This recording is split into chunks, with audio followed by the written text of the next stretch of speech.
Oh, that's exactly what we plan to do.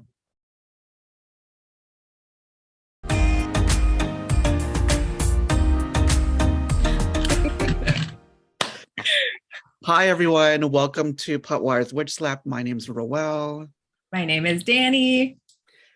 and this is episode, I already lost count, 3 or 4 or 5. 4 and 5. We're 4 and 5. And if you can tell, we just recreated that badass moment from episode 304, yes. which is called Happy Yule.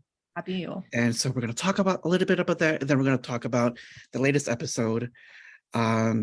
So the episode is the last episode was called Happy Yule, and this is the description for it. The unit spends the Yule holiday plotting their next steps. Alder seeks out another steward of the first song.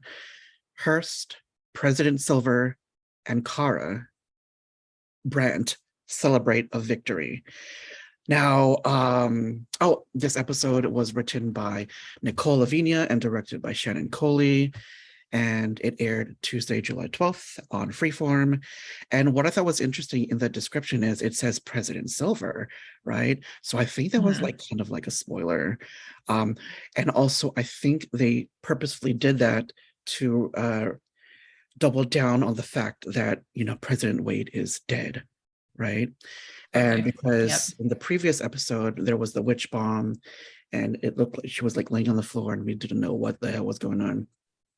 And then in the trailer for the episode, we see Abigail telling her mom, President Wade has been assassinated. So when I hear that and I see the trailer, it's, oh shit, she really died. What the fuck? Right? And then in La Chasseur, am I saying that right? La Chasseur? Yes. Yeah. And then you actually looked it up. What's the meaning of that? So it's French for the hunter. Oh. Yeah. Okay. Yeah. And I still think it's the same set. What do you think do you think it might be the same set as the Bellwether house?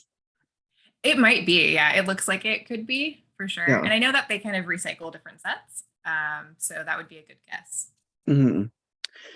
Okay, so we are going to talk about this episode very briefly because, I forgot to mention, did we do our introductions yet? Yeah. I have short-term memory, y'all. Okay, as you can tell, there's only two of us. We are missing a switch, y'all. Our beloved Christina is getting ready to go to San Diego Comic-Con, and we'll talk a little bit more about that later in our episode.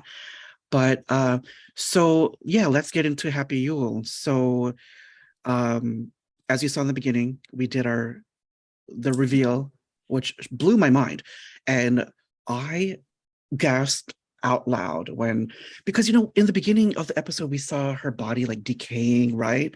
Yeah. So I was like, oh, she dead for sure. And then when she came in the luscious sewer, I was like, oh my fucking god. And then that was an awesome surprise. That was so iconic, that moment. I loved it.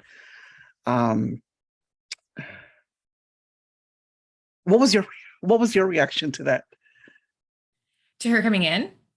To like her being still being alive. Oh, I was floored. Because when I saw episode 303 at the end, when she had died in that what looked like a witch bomb, I was like, no, like we need this ally in the American government. That would be a huge loss to the witch community. Yeah. But thankfully she's still alive, and it's actually thanks to M. Yes. They went in there and pulled Wade out just at the last minute, and I'm just so glad that worked out. Shout out to M for doing the thing.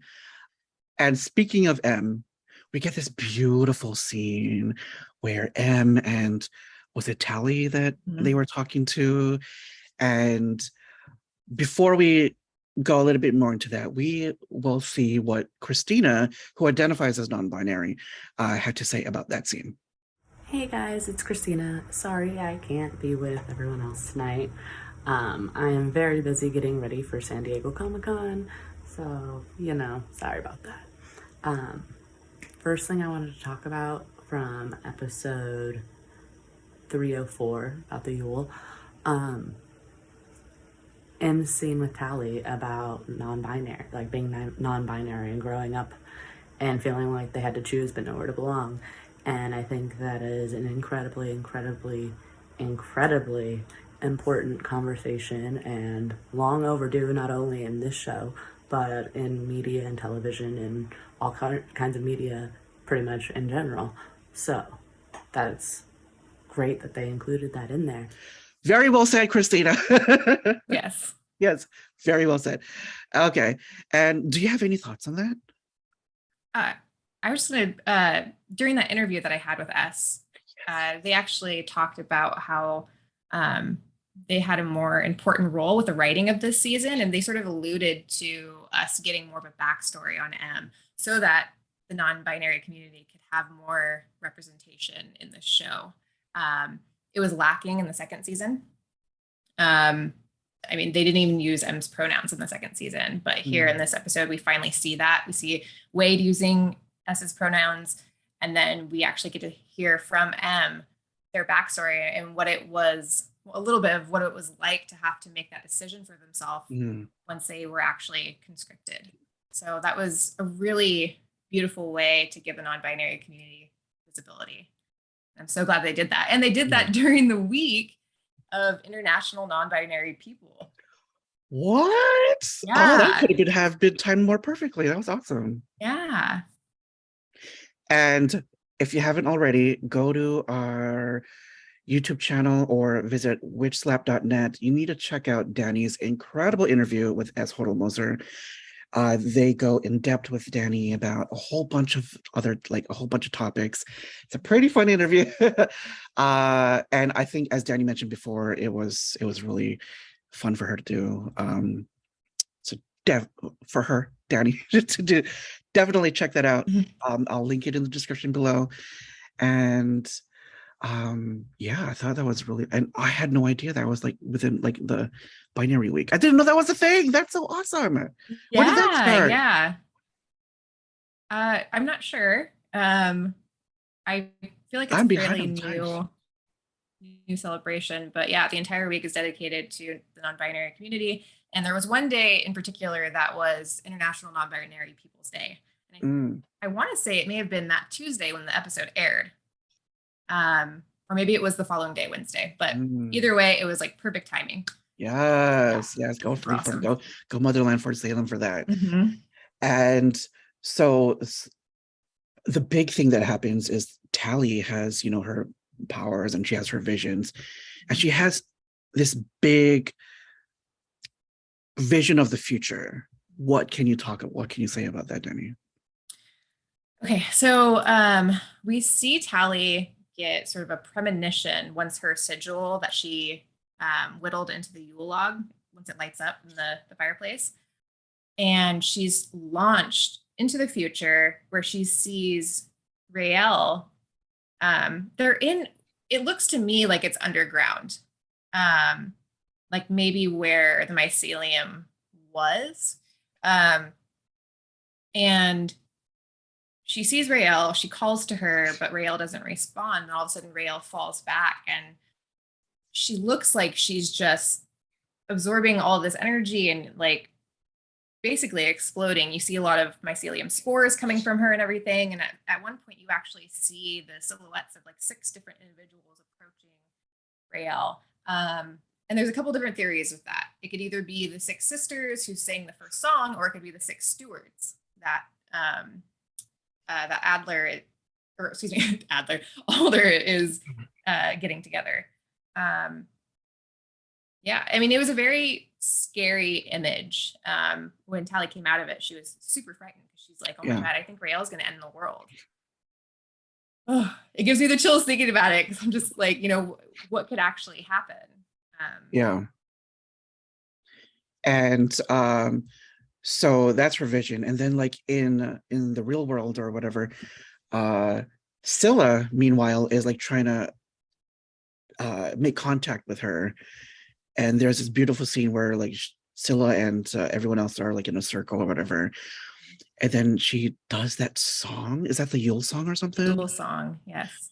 And I just got goosebumps because like, isn't that very similar to the theme song? It is. It is very similar. It's sang in a different key and at times different octaves. And there's a couple notes that are a little bit different, but it is very similar. Again, another fan theory is maybe she might be a steward. Yeah. I don't know that I don't know that I believe that theory, just because I think if she was, when she sang that Yule song, Alder would have caught on to it, just like she has been catching on to the other stewards, True. their pieces, right? Yeah. That being said, the Marshal pointed out that it's a very powerful song, and he's never seen anyone use it that way. So she combined that with a sort of spell, a Yule spell, and then also she took the heart of the Yule goat and buried it into the earth as sort of an offering. Yeah, and that was such an emotional moment for everybody, especially Scylla, Tally, and Abigail. Who didn't, initially get a reaction from Rayell. So once again, it was just like another disappointment, and kind of just confirming that maybe Rayell isn't alive. Yeah, that was really hard to watch. And what I thought was really nice was when Scylla thanked Nikta for joining in on that the circle, and it was really beautiful. And then at the end, like Scylla gets a message, right? Yeah. Rayell comes back with that signature R. Yeah. That she, uses mushrooms to create. Yes. Ooh, thank goodness. Yeah. And then what I wanted to point out,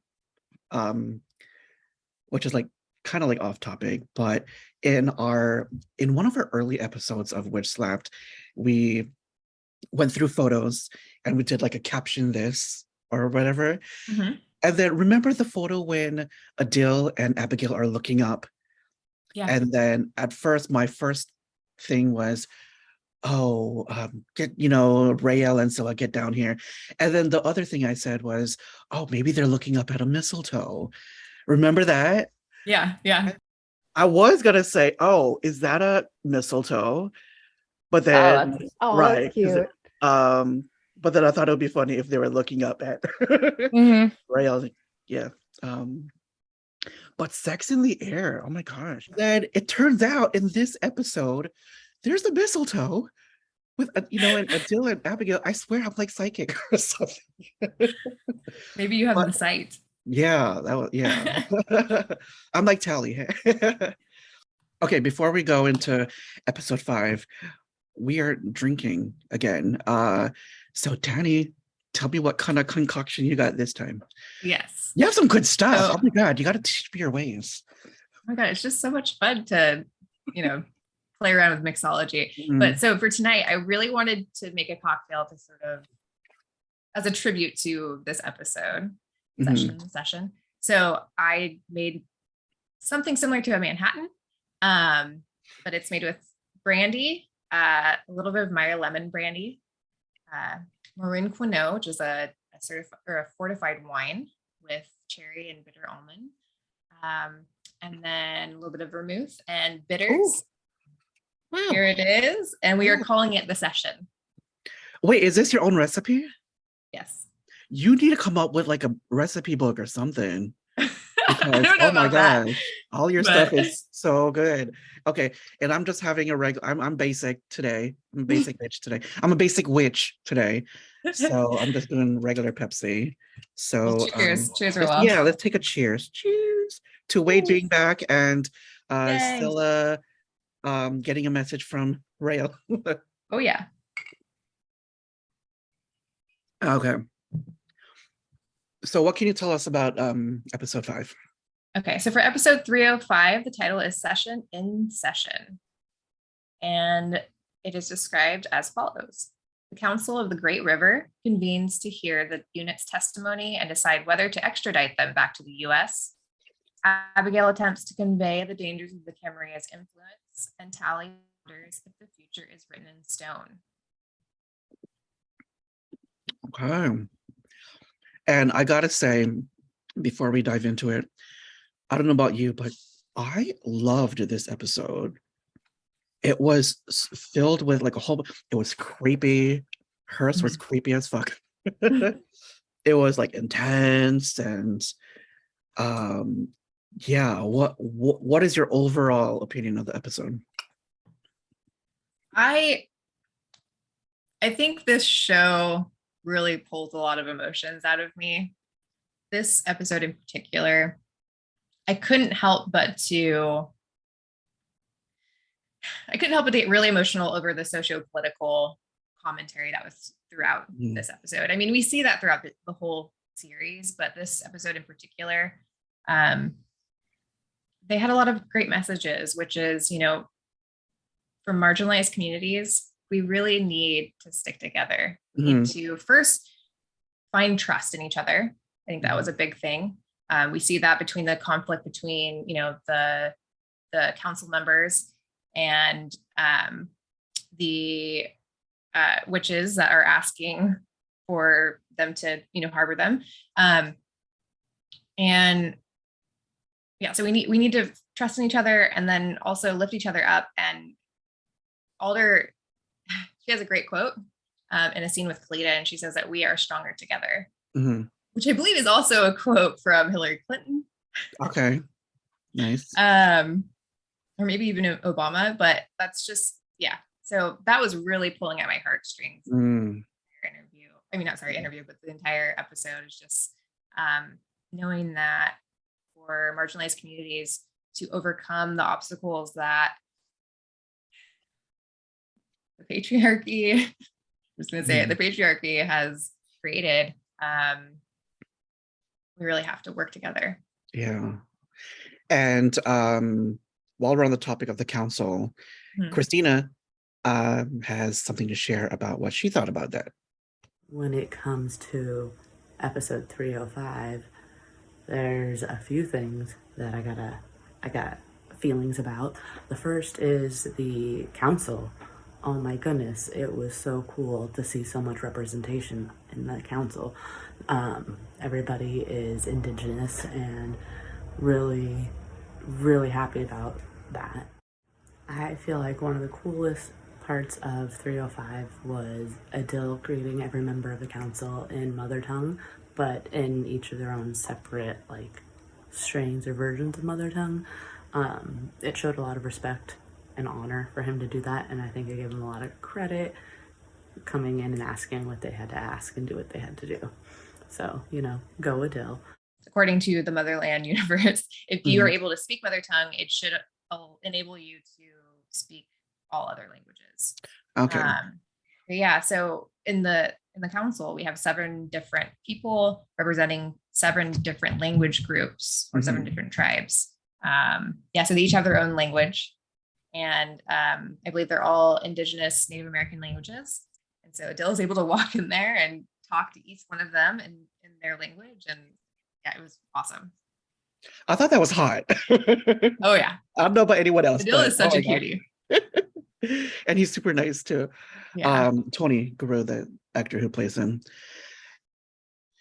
And Abigail and Tally, there's a scene where Tally shares that big vision of what she saw. Oh, yeah. To Abigail. And then Abigail comes up with this plan that like ticks in Tally's head. And what is that? So Abigail asks her, have you ever tried to change what you see? And Tally's like, oh, no, I guess I haven't. Right. So she jumps ahead a little bit. She sees that a glass is going to be falling. It's going to be knocked off this little side table while they're walking through the hallway. And she's like, all right, I'm going to catch that glass. And she does. Totally does. And then I'm going to jump ahead a little bit. But right after their meeting with the council, as they're walking back out, Abigail ends up knocking it over anyways, which kind of tells us that, you know, fate is written whatever's going to happen is going to happen. Mhm. So whatever she saw happening with Raylla, she's probably not going to be able to prevent And that kind of like almost kind of like reminds me of, I don't know if this is like a similar situation, but have you ever tried to control your dreams, like what you're doing, right? You know what? I think they call it a lucid dream, it. where you know you're dreaming, so you can do like whatever. Have you ever experienced that? I've never been able to control my dreams. No. Okay, that would be so awesome. Yeah. I'm like, if I dreamt that I was at work and I just wanted to cuss everybody out, knowing that I was dreaming. Because there are a few people at work that I I want hope to your cuss coworkers everybody out. don't see this real well. Oh, right. I think what Alder has done is she's kind of like manifested a home, which is we learn is her childhood home. Oh, okay. And then we see, Kalita, and do we ever find out why she has Kalita? Why Kalita's It with is her? one of the stewards. Kalita's one of the stewards? Yeah. What? Yeah. Is that why she was like, established she put her hands on the floor and she was singing and stuff like that? I think she was just summoning Alder. Oh, But so you remember when Kalita disappeared in yeah, episode, was that episode 1? Yes. yeah. Disappears in episode 1. We learn that she disappeared with Alder. Uh-huh. Alder grabbed her because she's a steward, and Oh my God. Alder, that's like her role is to find all of the stewards so that they can get the song. And right now she's basically protecting them inside the mother. So we have Alder, we have Kalita, we have the 2 other stewards, the Basque Shepherd, and the woman from the Cession that she just found with the help of the marshal. Mhm. So that's 4. So we need 2 more to have the complete song. Mm. We're almost there. So there's 2 left, and then there's like 5 episodes, or how many? 4 episodes? 4, right? Because There's there's 5. 305. There's 5 after 305. Oh my God, I can't math. My math isn't mathing. Okay. We're halfway Okay. through. I'm drunk. I'm just having a Pepsi. Okay. And then back, on the surface,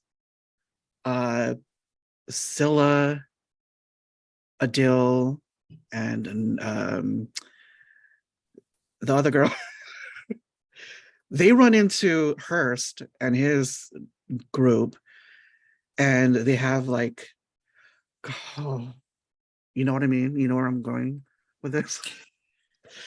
Wait, are you talking about Yeah. at the house? Oh, right? yeah. At the chateau? Yes. Okay. And how Hurst brings. Actually, it's not even a chateau. I think it's a hotel. But anyways, go ahead. Hurst brings out someone really close to Raylla. Oh, okay. Now I know what you're talking about. Now you know what I'm talking about. And they're about. outside. They're outside. Ooh, yeah. And oh my God. I was so, what did you think when Hurst brought me? I was so tense. I was like, oh my God, he's gonna kill Edwin. Mm-hmm. Like, please don't take Edwin. Like, Raylla only has one parent. She's devastated from her mom's death, and now, no way. This cannot happen. And then poor Scylla, like, because Edwin doesn't know that Raylla's gone. Yeah. And we have this asshole Hurst who's saying she's dead, basically. And Scylla's like, no, she is not. Yeah. Oh man. And then Edwin gets brave and tries to get away. Gets cut in the throat. Mm-hmm. Oh my God, that scene was so intense. But we have someone come in and save the day. Butts, yes, big butts. Oh, that was awesome. And like up sprouts Alder. Like she like obliterates everybody, which and there's like different Alders. So that was awesome. Pretty cool. And then she tries to do the same thing to Hurst, but she can't because he has witch vocal cords. Oh, I So the thought she let him mycelium won't go. harm him. No, I don't I was think like, the why did mycelium he will go? harm him because of his witch vocal cords. Oh, okay. Yeah. So that's gonna be a So tough one to get badass, around in the though. Oh my future. god, yeah. Yeah. And then like I Alter, because like the mycelium is poisoned or whatever, she starts to, her get like frail or weaken, Mhm. and I think her hair She's starts getting really sick. getting really sick, Yeah. and I'm worried for her all over again. So yeah, is it because the mycelium is being poisoned that she's being like that? Okay. Yeah, totally. And so I have a theory, but I'm afraid to say it because I don't want to hurt the hearts of the Talders. Oh, Should I say it? say it. Okay. I think that there's a possibility. Gives me chills thinking about it. I think there might be a possibility that Alder might die. And she's going to give her piece of the song to Tally. I know. Oh, I hate saying it out loud, but I mean, if there's anyone that she's going to give it to, she's going to give it to Tally. Because they have such a special bond. Yeah. Such a love for each other. I don't know. I hope I'm wrong. I don't want to see Alder die again. I don't know if I can handle that. I don't want any of our people to die. But that actually makes sense, because when Tally turned into a biddy to like save Alder or something, right? Or whatever. And so season 1. Yeah. Mm-hmm. Yeah. And then finally Anacostia and Sterling, they escape the Camarilla. Yes, I'm they so do. happy that Sterling is alive. When Sterling wakes up, Anacostia goes, "Oh, I saved you," or "I fixed you," right? She says, "I fixed you." I'm so happy that he's still alive. That was such a relief. Such a relief. And she does something that is, Yeah, she does. She, Anacostia, has embraced the off-canon work, the work of the spree, and so she uses it to take control of the 2 surgeons that enter the room so that her and Sterling can escape. And then she takes the dude's face. Ah! Mm-hmm. Oh my god. But this is the thing. That's what I mean, this is what needs to happen.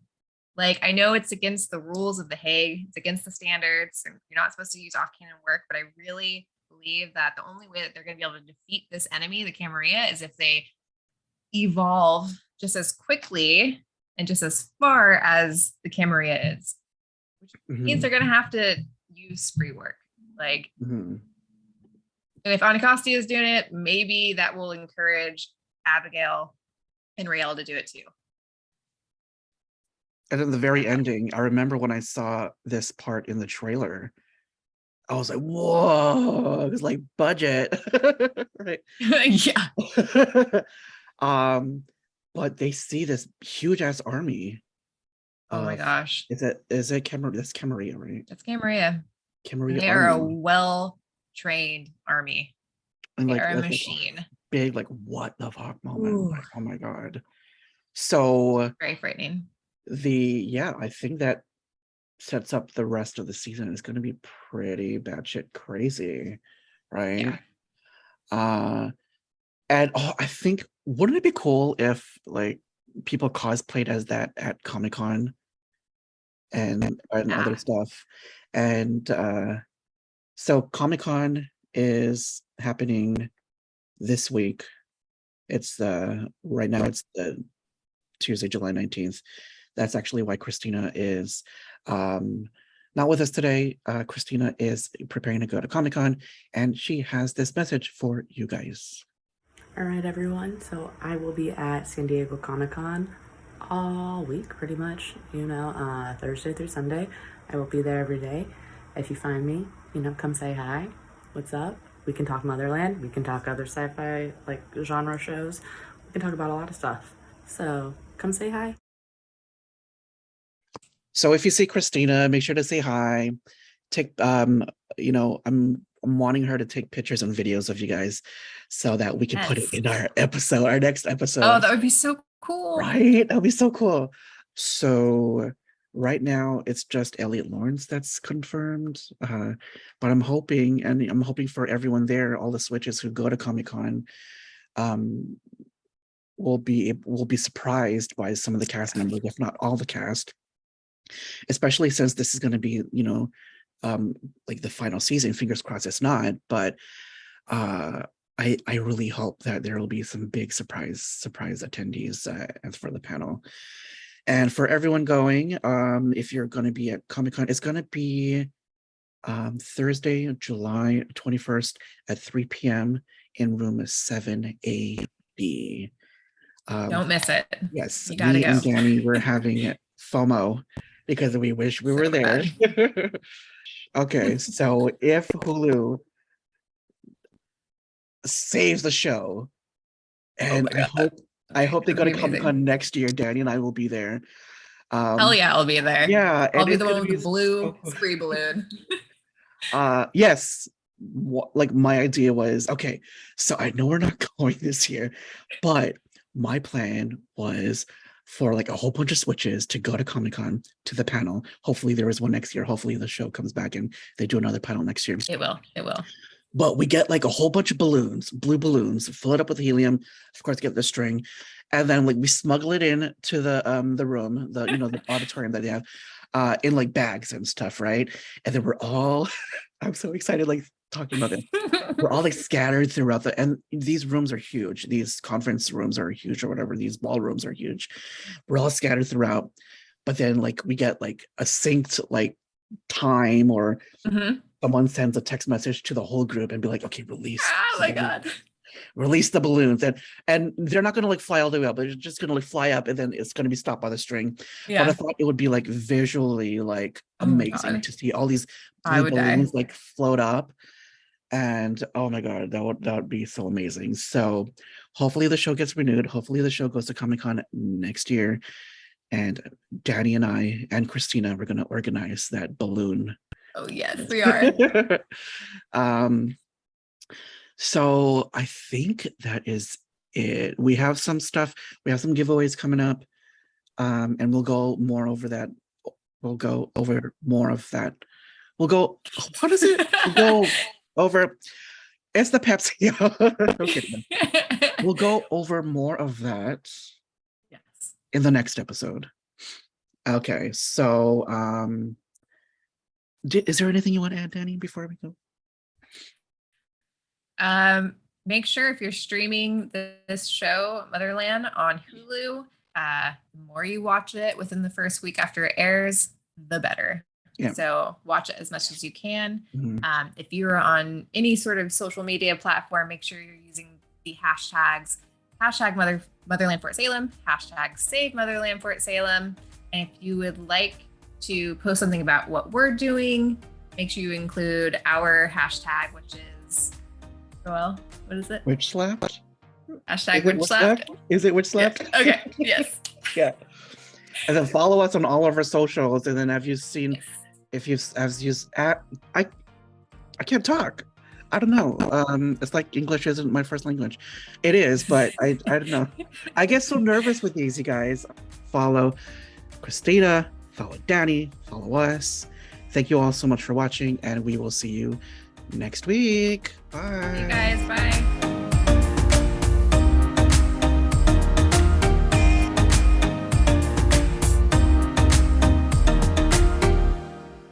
I also got my Wi-Fi extender. Yay!